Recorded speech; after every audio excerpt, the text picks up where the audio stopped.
안녕하세요. 미니스탁맨입니다. 좀 새롭게 주식책을 읽어주는 코너를 한번 해보려고 합니다. 뭐 코너라고 하기에는 좀 거창하긴 한데 계속해서 어떻게든 좀 투자자가 돼보고 싶다.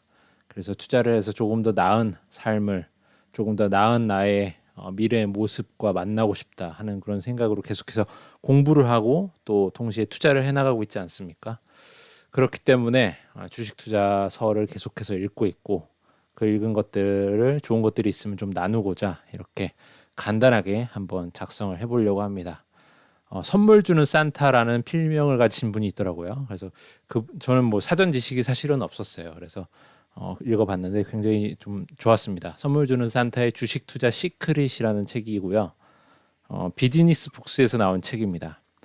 필명을 선물 주는 산타라고 지으셨는데 저는 뭐 이분에 대한 정보가 없었기 때문에 어떤 분인지 몰랐는데 표지에 보니까 8천만 원으로 8년 만에 100억 원의 자산을 만들었다. 일단 이런 숫자적인 게 표지에 좀 나와줘야 사람의 눈길을 끌죠. 어쨌든 간뭐 8천으로 100억을 만드셨다고 하니까 대단하신 것이고 고수라 불릴만 하시죠.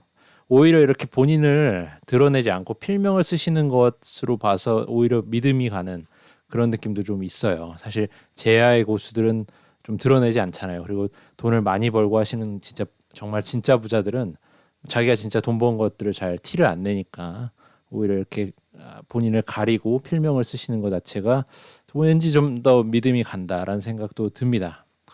내용이 참 읽어볼 만한 중요한 지점들이 있어서 꽤 만족스러운 독서였습니다. 저자가 주식 투자의 기본서로는 아래에 네 권을 꼽았습니다. 이 책 네 권만 가지고 기본을 닦으면 충분하다라는 것이죠. 첫 번째, 벤자민 그레이엄의 현명한 투자자. 굉장히 뭐 많은 사람들이 많은 그 주식 관련된 책에서 최고의 책으로 가치 투자서로 꼽고 있는 책 중에 하나죠. 현명한 투자자. 그리고 두 번째, 윌리엄 오닐이라는 사람의 최고의 주식 최적의 타이밍이라는 책이고요. 랄프 웬저의 작지만 강한 기업에 투자하라라는 책, 그리고 이 책도 많이 들어보셨을 텐데 필립 피셔의 위대한 기업에 투자하라 해서 이렇게 네 권 가지고 기초를 세워라라는 얘기를 합니다.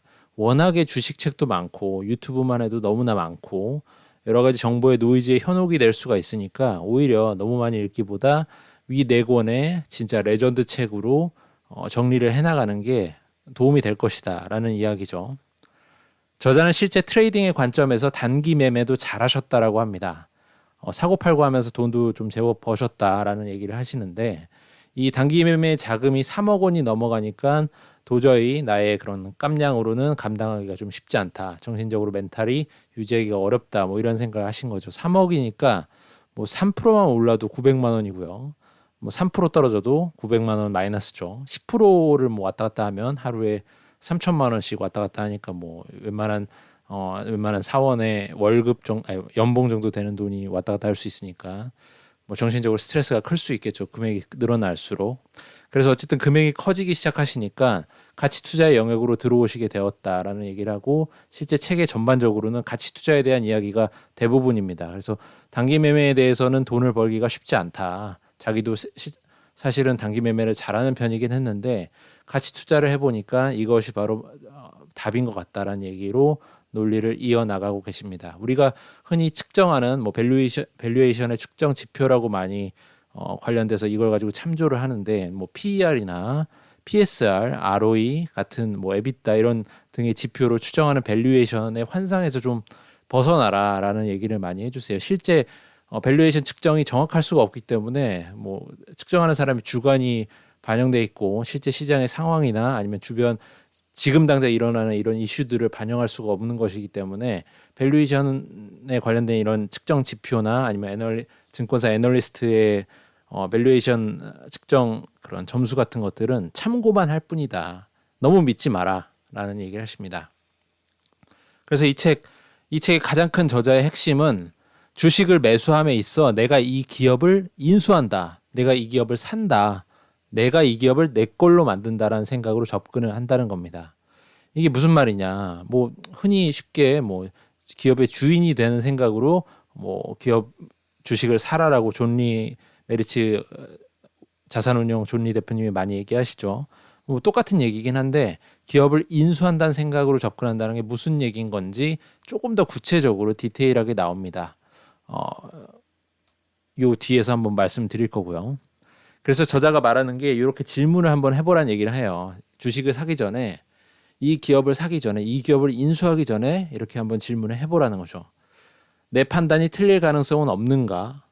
내 판단이 틀렸을 때 안전 마진이 있어서 조금 내 판단이 틀린 것들을 좀 완충해 줄 수 있는 그런 기업인지, 이 회사가 나와 내 가족의 생사를 책임져 줄 만한 그런 기업인지, 이 회사가 내 가족의 미래를 담보해 줄 수 있을지, 이런 질문들을 통해서 거듭 나 자신에 대한 판단의 어떤 그런 나는 자기 확신 이런 것들을 좀 버리고 객관적이고 혹은 틀릴 수도 있다는 생각으로 계속해서 점검을 해보라는 거죠. 그래서 실제 기업을 인수한다는 관점에서 ROE나 PER, PSR 같은 평가 지표보다 저자가 우선시하는 것은 바로 재무제표상의 영업 현금 흐름이라고 합니다. 영업 현금 흐름을 굉장히 중요하게 본다는 거죠. 기업이 이제 영업적인 측면을 통해서 실제 돈을 영업을 통해 벌어들이는 돈, 캐시플로우가 얼마나 되느냐를 이제 측정하는 건데, 이것이 가장 중요하다. ROE나 뭐 이런 것도 뭐 중요하긴 하지만, 뭐 예를 들어 장부상으로 표기가 좀 변수가 있잖아요. 오차가 있다든지 아니면 실제보다 크게 혹은 적게 나타날 수도 있는 상황이 되는데, 영업 현금 흐름이 그야말로 제일 중요하다는 얘기를 해주고 계십니다.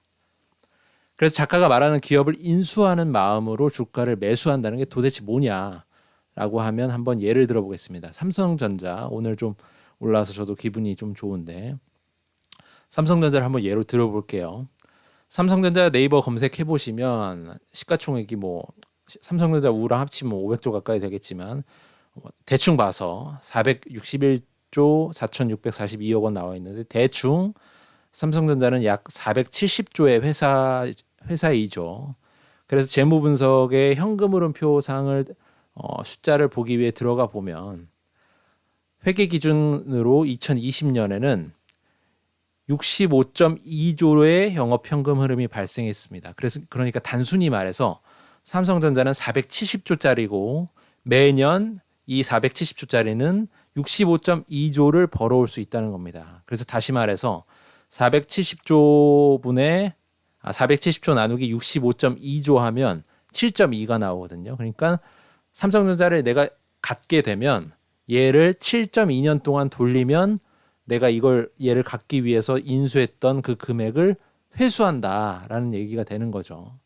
더 쉽게 생각을 한번 해보면, 우리가 만약에 치킨 장사를 하려고 어떤 잘 나가는 좀 괜찮은 치킨집을 내가 인수해서 그걸 받아서 해야지라고 마음을 먹었다고 한번 생각을 해봐요. 그러면 이 치킨집이 월에 벌어들이는 돈이 예를 들어 300만 원씩 벌어들인다. 이 돈이 300만 원씩 들어온다. 좀 적긴 한데 어쨌든 300만 원씩 들어온다고 생각을 하면 1억에 인수를 했으면 3년이면 인수한 돈을 뽑겠구나라는 거죠. 300이니까 1년이면 3,600이고요. 3년 정도 되면 얼추 1억이 넘어가니까 3년 정도 돼야 1억의 돈을 회수하겠다라는 생각, 그런 생각으로 보겠다는 거죠. 이러한 간단하고도 분명한 논리로 종목 매수할 때 영업 현금 흐름을 살펴보고 보통 5년 내외, 그러니까 5년 안에 쇼부 칠 수 있는 거, 5년 안에 영업 현금 흐름을 통해서 시가총액만큼의 금액을 벌어들일 수 있는 그런 기업을 주로 쳐다본다. 회수 기간이 10년이 넘어가면 웬만하면은 들어가지 않는다라는 내용을 중요하게 얘기하고 있습니다. 참고하면 되게 좋을 만한 내용이죠. 또 이런 얘기도 나옵니다. 경영자 지분율이 30% 미만인 회사는 아예 검색하지도 관심을 주지도 쳐다보지도 마십시오. 라고 얘기가 나오는데, 기업 경영에는 경영자의 책임이 굉장히 중요한데 지분이 작다는 건 그만큼 책임이 적다라는 거죠. 뭐 특히 기업 경영자 개인 스스로 개인의 자기 돈이 들어갈수록 더 좋다는 내용도 나옵니다. 우리가 삼성전자 같은 경우에는 최근에 뭐 오너는 아니지만 사장님들, 뭐 반도체 사장님, 어느 부분 사장님, 이렇게 각 사장님들이 직접 자기 돈으로 삼성전자 주식을 뭐 억 단위로 매수를 했다는 기사를 본 적이 있었는데, 그런 것들을 보면 좀 믿음이 가는 거죠. 아, 이 회사가 본인 자신의 돈을 걸 정도로 믿을만 하다라는 것들을 보여주는 것이라서 굉장히 그런 건 좋은 것 같습니다. 근데 실제로 이제 회사가 커질수록 지분 구조가 복잡해지고 하다 보니까 꼭 이런 것들이 이제 명확하게 드러나지 않는 경우들이 있기 때문에 이 부분은 좀 참고만 해도 좋지 않을까. 너무 꼭 이렇게 떨어지지 않는 경우들이 또 있기 때문에 어느 정도 취사 선택해서 생각을 해봐야 될 것 같습니다. 그리고 책의 말미에는 역시나 미국 주식에 투자해라라는 내용이 나오고요. 저자도 여태껏은 이제 국내 주식 위주로 이제 투자를 많이 해왔는데 앞으로는 미국 주식에 좀 답이 있지 않을까라는 얘기를 하고 있습니다. 그래서 대부분 많이 아실 만한 미국 투자의 논리를 들고 설득을 하고 있어요. 뭐 세계적으로 자본이 미국에 많이 몰리고 있다. 혁신적인 IT 기업들이 많다. 빅테크들. 뭐 그런 이유로 해서 미국 주식이 앞으로 대세가 될 거라는 내용으로 이 책에 정리를 하고 있습니다.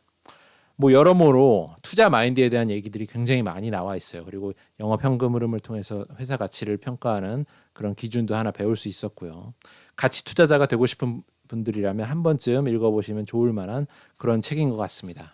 네, 이상입니다. 주식책 읽어주는 남자 주책남 이렇게 첫 시간 마무리 한번 해보겠습니다. 감사합니다. 오늘도 좋은 하루 되십시오.